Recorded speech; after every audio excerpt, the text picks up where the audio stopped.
नमस्कार दोस्तों। आज हम बेहद महत्वपूर्ण श्रृंखला की शुरुआत कर रहे हैं जिस पे सभी विषयों से जुड़ी शब्दावलियां साझा की जाएंगी। क्या होता है, शब्दावलियों को महत्व तो बहुत होता है, क्योंकि विषय की समझ बेहतर करने के लिए हमें उससे जुड़ी शब्दावलियों की जानकारी होना आवश्यक होता है। और दूसरा महत्व इसका यह भी है कि परीक्षाओं में शब्दावलियों से सीधे पूछ लिए जाते हैं। यह प्रश्न आपके गलत ना हो और विषय की समझ बेहतर करने में ये शब्दावलियां आपकी तैयारी में सहायक साबित हो। इन्हीं बातों को ध्यान में रखते हुए हमने शब्दावलियों की श्रृंखला की शुरुआत की है। इसमें सभी विषयों से जुड़ी शब्दावलियां साझा की जाएंगी। सबसे पहले हम अर्थव्यवस्था खंड की शब्दावलियों को साझा करेंगे, उसका महत्व भी समझ लेते हैं। अर्थव्यवस्था में विभिन्न प्रतियोगी परीक्षाओं में शब्दावलियों से सीधे प्रश्न पूछ लिए जाते हैं।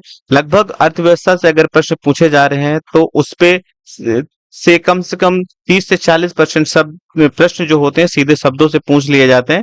हम उन्हीं शब्दों को समझने का प्रयास करेंगे ताकि आप परीक्षाओं में प्रश्न सही कर पाएं और अपने विषय की समझ को बेहतर करने के लिए आपकी ये शब्दावलियां आपकी सहायक साबित हो। तो आइए हम अपनी श्रृंखला की शुरुआत करते हैं। और आज की जो पहली हमारी शब्दावली होगी वह है राजकोषीय घाटा।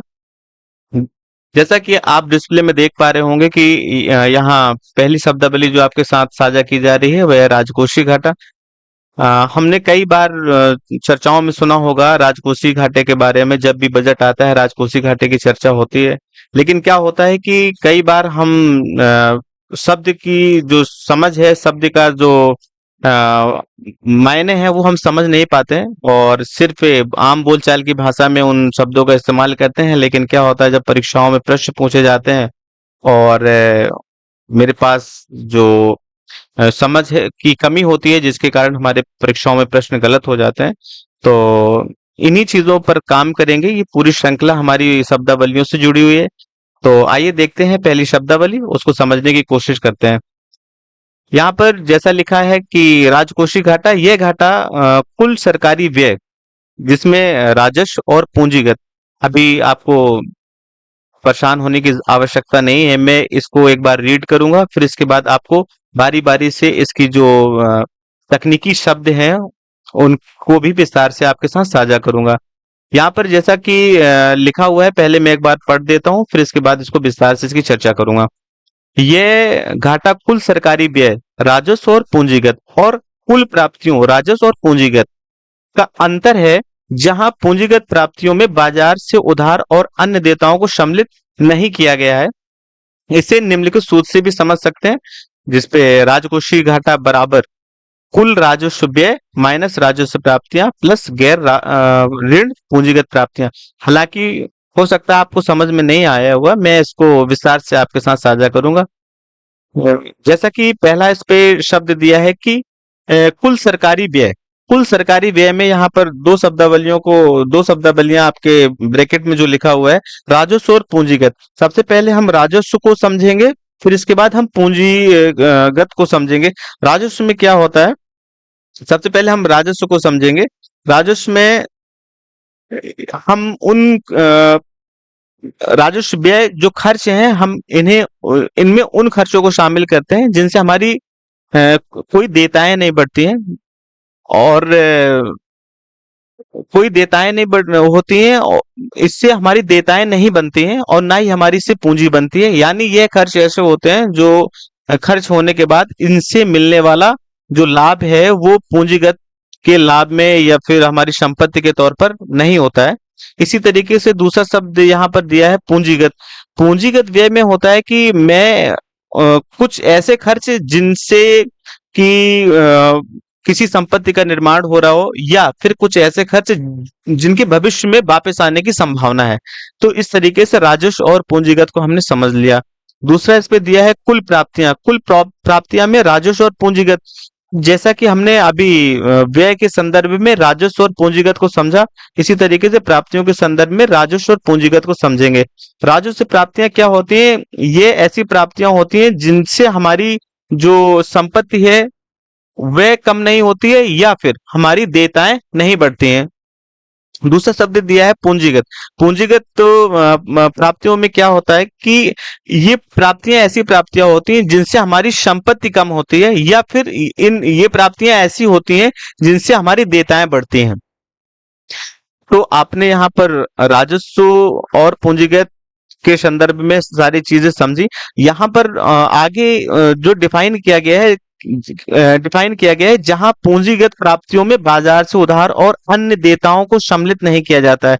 तो यहाँ पर हमें पूंजीगत जो प्राप्तियां हैं उनको थोड़ा सा विस्तार से समझने की आवश्यकता है, क्योंकि यहाँ पर पूंजीगत प्राप्तियों पर एक शर्त लगी हुई है कि जो हम राजस्व घाटे में प्राप्तियों को शामिल करेंगे उसमें कुछ पूंजीगत प्राप्तियां तो सम्मिलित की जाएंगी, लेकिन कुछ पूंजीगत प्राप्तियां सम्मिलित नहीं की जाएंगी।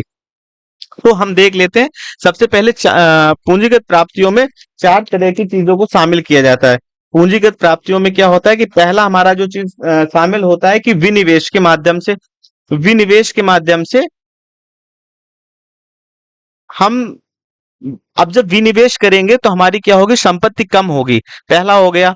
और दूसरा हो गया हमारा, ये हमारा पहला पॉइंट हो गया। दूसरा पॉइंट हो गया, अभी आप इन चीजों को समझिए, फिर इसके बाद जब आप एक साथ समझने की कोशिश करेंगे तो आपकी शब्दावली का जो अर्थ है एकदम स्पष्ट हो जाएगा। दूसरी जो पूंजीगत प्राप्तियां होती हैं वो हमारी होती है कि ऋण की वसूली। दूसरी जो पूंजीगत प्राप्तियां होती हैं वो होती है ऋण की वसूली। ऋण की वसूली, अब ऋण की वसूली में क्या होता है कि आपने, सरकार ने पहले से कहीं ऋण दे रखा है, उसकी प्राप्ति हो गई है। तो ऋण की जब प्राप्ति होगी तो आपकी क्या होगी कि आपकी देयताएं जो है पहले पड़ी हुई थी वो आपकी वापस हो जाती है। तो यहाँ पर ऋण की वसूली आपकी हो जाती है। जो तीसरा आपका पूंजीगत प्राप्तियां होंगी, पहला तो आपने विनिवेश से किया, दूसरा ऋण की वसूली, जो आपने पहले दे रखा था उसकी वापसी हुई है। तीसरा यहाँ पर आपका आ जाता है कि बाजार से उधार। बाजार से आप जब उधार लेंगे तो आपकी क्या होंगी, बाजार से उधार, तो आपके ऊपर देयताएं बढ़ेंगी। आप जब बाजार से उधार लेंगे तो यानी आपको ये पैसा वापस करना होगा भविष्य में, आपकी देयताओं को बढ़ाएगा। चौथा नंबर है आपका अन्य देयताएं। चौथा नंबर है अन्य देयताएं। अन्य देयताओं में क्या है कि आपको जो भी प्राप्त होगा इसे आपको वापस करना होगा। जिस तरीके से आप उधार की यहाँ पर बात हो रही थी कि आप अगर बाजार से उधार लेंगे तो उसे आपको वापस करना पड़ेगा। इसी तरीके से अन्य देयताएं हैं, अगर आपने कहीं से लिया है तो उसे वापस करना पड़ेगा। अन्य देयताओं के संदर्भ में क्या है कि जैसे किसान विकास पत्र का पैसा है, सुकन्या समृद्धि योजना में जमा किया गया हुआ पैसा है, अगर आप उसको यूज कर रहे हैं तो उसको आपको वापस करना पड़ेगा। ये सभी अन्य देयताओं में शामिल हो जाता है। तो इस तरीके से हमने यहाँ पर चार तरीके से पूंजीगत प्राप्तियों को समझा, जिसमें से दो पूंजीगत प्राप्तियां, जो ऊपर की दो पूंजीगत प्राप्तियां हैं, इनसे क्या है कि हमारी देयताएं नहीं बढ़ रही, क्योंकि विनिवेश किया है, जो हमारी संपत्ति थी हमने उसको कम किया है, इससे हमारी देयताएं नहीं बढ़ी। दूसरा है कि ऋण की वसूली, ये हमने पहले ऋण दिया था जिसकी वसूली हुई, यानी हमारी देयताएं नहीं बढ़ी। जो लास्ट की दो मदें हैं, इसमें क्या है कि बाजार से उधार और अन्य देयताएं, यहाँ पर क्या होता है कि हमारी देयताएं बन गई हैं जो हमें भविष्य में अदा करनी होंगी। तो यहाँ पर इन जो देयताएं हमारी बढ़ी हैं, जो हमें भविष्य में जिनको अदा करना है, उन्हें यहाँ पर पूंजीगत प्राप्तियों में शामिल नहीं किया जाता है। जैसा कि यहाँ पर लिखा है, जहां पूंजीगत प्राप्तियों में बाजार से उधार और अन्य देयताओं को सम्मिलित नहीं किया जाता है, यानी कुल प्राप्तियों में जो पूंजीगत प्राप्ति होती है उस पे विनिवेश और ऋण की वसूली शामिल होती है। इस तरीके से अब एक बार फिर से हम फाइनल राजकोषीय घाटे की डेफिनेशन को समझने की कोशिश करेंगे, और मुझे पूरी उम्मीद है कि आपको ये परिभाषा समझ में आ जाएगी। अगर कोई समस्या रहती है और आपको ये समझ स्पष्ट नहीं हो पा रही है शब्दावली, तो आप मुझे कमेंट करेंगे तो मैं उसको फिर से एक बार आपके साथ साझा करूंगा। पढ़ते हैं, राजकोषीय घाटा क्या होता है। यह घाटा कुल सरकारी व्यय, राजस्व और पूंजीगत, यानी व्यय में तो हम राजस्व और पूंजीगत दोनों को शामिल कर लेते हैं, और कुल प्राप्तियों में राजस्व और पूंजीगत यहाँ पर राजस्व प्राप्ति, राजस्व और पूंजीगत दोनों प्राप्तियां सम्मिलित की जाती हैं। हालांकि एक बात हमें ध्यान रखनी होती है, पूंजीगत जो प्राप्तियां होती हैं उसमें से दो को शामिल नहीं किया जाता है। ये आपका राजकोषीय घाटे का डेफिनेशन इस तरीके से पूरा हो जाता है।